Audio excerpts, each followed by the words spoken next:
या कहीं अन्यत्र किसी देवी देवता के दरबार में हम पहुंच गए और वहां जाकर हमने प्रार्थना किया कि जी ये संकट है हमारे जीवन में, तो हमारे प्रार्थना को सुनते और सुनने के बाद में बांके बिहारी जी हों, माता जी हों, श्याम जी महाराज हों, फिर वो हमारी फाइल हनुमान जी के पास भिजवा देते हैं और हनुमान जी को बता देते हैं कि आपके विभाग का काम मेरे पास आ गया था, ये व्यक्ति बड़ा परेशान है, आपके विभाग का काम है तो आप देख लो। और वो फाइल घूम फिर कर हनुमान जी के पास ही पहुंचती है, क्योंकि हनुमान जी ही संकट मोचन है, उन्हीं का विभाग है, वही पहुंचती है फाइल। तो इसलिए जब संकट की कोई घड़ी हो तो सीधे हनुमान जी से संपर्क कर लेना चाहिए, अन्यथा फाइल घूमती घूमती हनुमान जी के पास आएगी और सीधे आप संपर्क कर लेंगे तो सीधे हनुमान जी के पास जल्दी काम हो जाएगा। वो नहीं जानत है जग में कभी संकट मोचन नाम के, हनुमान जी संकट मोचन। चारों युगों में हनुमान जी महाराज का प्रताप छाया हुआ है। तुलसीदास जी लिखते हैं ना कि चारों युग परताप तुम्हारा, चारों युग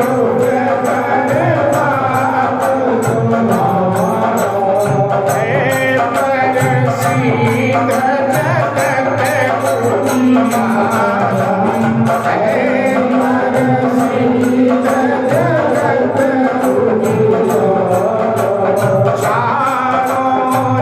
जगत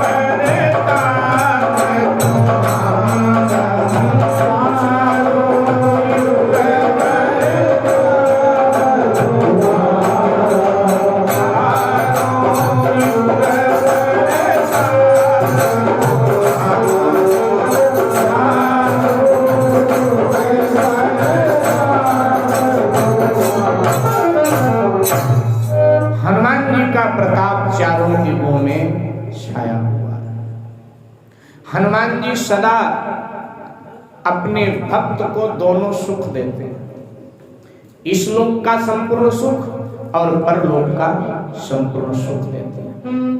बाकी देवता तो एक ही एक सुख देते हैं, कहते हैं या तो यहाँ का ले लो भैया या वहां का ले लो, लेकिन हनुमान जी कहते हैं कि नहीं, दोनों देंगे। अगर यहाँ का नहीं मिला तो भी मन की मन में रह जाती है और वहां का नहीं मिला तो और मुश्किल। इसलिए हनुमान जी दोनों सुख देते हैं, इस लोक का भी सुख और परलोक का भी सुख। जो जो हनुमान जी के शरण में आया मेरे भाई, हनुमान जी ने उसे दोनों लोकों का सुख दिया। सुग्रीव हनुमान जी के शरण में आया तो हनुमान जी ने क्या किया, दोनों सुख दिया। वो भक्ति याद है, तुम उपकार, आगे बोलिए,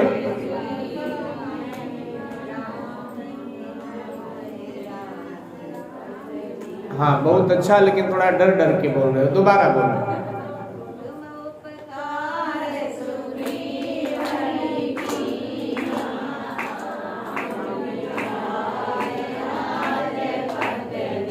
तुम उपकार सुग्रीव ही कीन्हा, राम मिलाया राजपद दिन। राजपद इस लोक का सुख है और राम जी से मिलाया ये परलोक का सुख, दोनों सुख दिया, इस लोक का परलोक का। और विभीषण ने जब शरण ग्रहण किया हनुमान जी का, तो तुम्हारो मंत्र विभीषण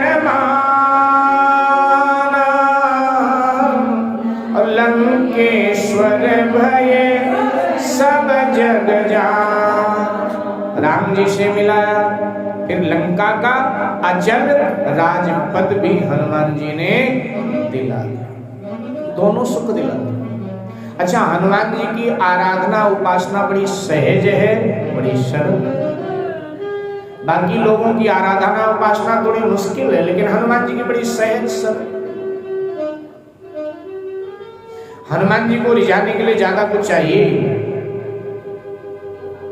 कोई कहता है हमको तो 56 भोग चाहिए, कोई कहता है नारियल चाहिए, कोई कहता है माखन मिश्री चाहिए, कोई कहता है धतूरा चाहिए, लेकिन हनुमान जी कहते कुछ नहीं चाहिए, रखो अपने पास। वो तो तुम प्रेम से 56 सवा मनी कर देते हो, मैं स्वीकार कर लेता, लेकिन मैं मांगता थोड़ा। तो आपको चाहिए क्या? तो मेरे भाई बहन, हनुमान जी ना थोड़े नशेड़ी हैं।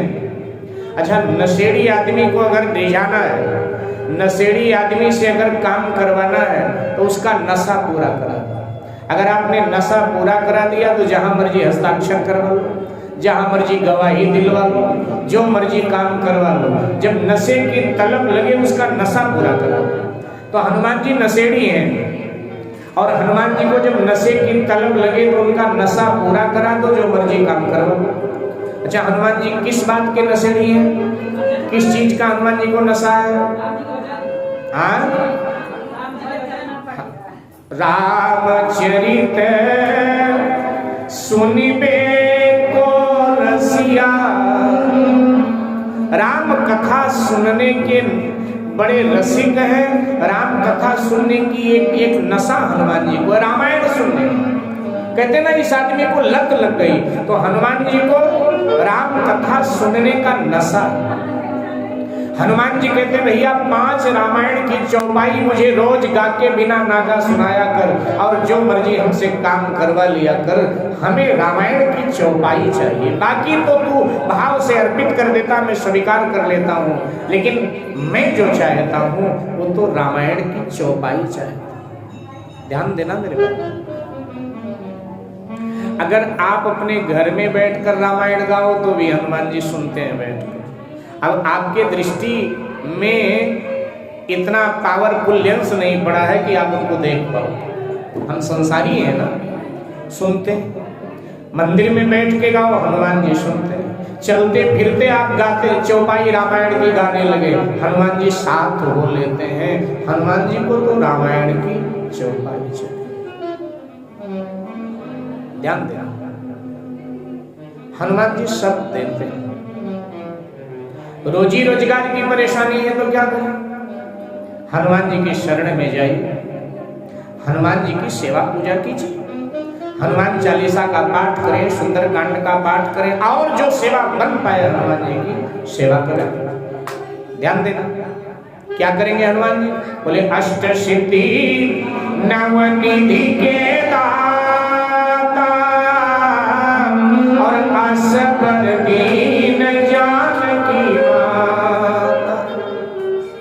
अष्ट सिद्धि नवनिधि का दाता है, कोई मामूली बात नहीं। अच्छा, अगर किसी कारणवश भूत प्रेत घुस आए घर में तो कोई प्रेतात्मा पीछे पड़ गई, भूत प्रेत जिन्न चुड़ैल पीछे पड़ गए और पीछा नहीं छोड़ रहे, और पूरी दुनिया में आपने चक्कर काट लिया, प्रेतात्मा फिर भी पीछा नहीं छोड़ता, तो हनुमान जी के शरण में जाओ, हनुमान जी की सेवा करो। हनुमान जी इनसे भी पीछा छुड़वा देते हैं, क्योंकि भूत पिशाच निकट नहीं आवे, महावीर जब नाम सुना। शरीर में कोई रोग हो गया, डॉक्टर ने इलाज बता दिया, हनुमान जी के शरण में जाओ। अगर हनुमान जी प्रसन्न हो गए तो इलाज कर देते हैं हनुमान जी, उनसे बढ़िया कौन डॉक्टर हो सकता है। हनुमान जी इलाज भी करते हैं। हमको क्या करना पड़ेगा? तो तुलसीदास जी कहते तुम्हें ये करना पड़ेगा, ये तुम करो, बाकी हनुमान जी इलाज कर देंगे। बोले क्या? बोले नासई रोग हरई सब पीरा। करना क्या पड़ेगा बाबा? तो तुलसीदास जी ने कहा जपत निरंतर। निरंतर का मतलब क्या हुआ? लगातार। लगातार, ये नहीं कि चलिया किया है, 40 दिन पूरे हुए, हनुमान जी को बाय बाय कर दिया कि बस 40 दिन आ गए, अब नहीं आना।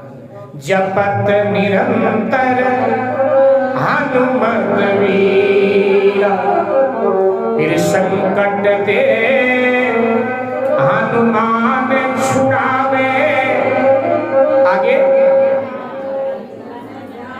हाँ, वंशा वाचा कर्मणा, जो ध्यान करता है हनुमान, संकट से हनुमान जी उसको निजात दिलाते ही। मेरे भाई, शायद गिनाते गिनाते बाबा जी थक गए, तो अंत में कह दिया कि सब सुख ला है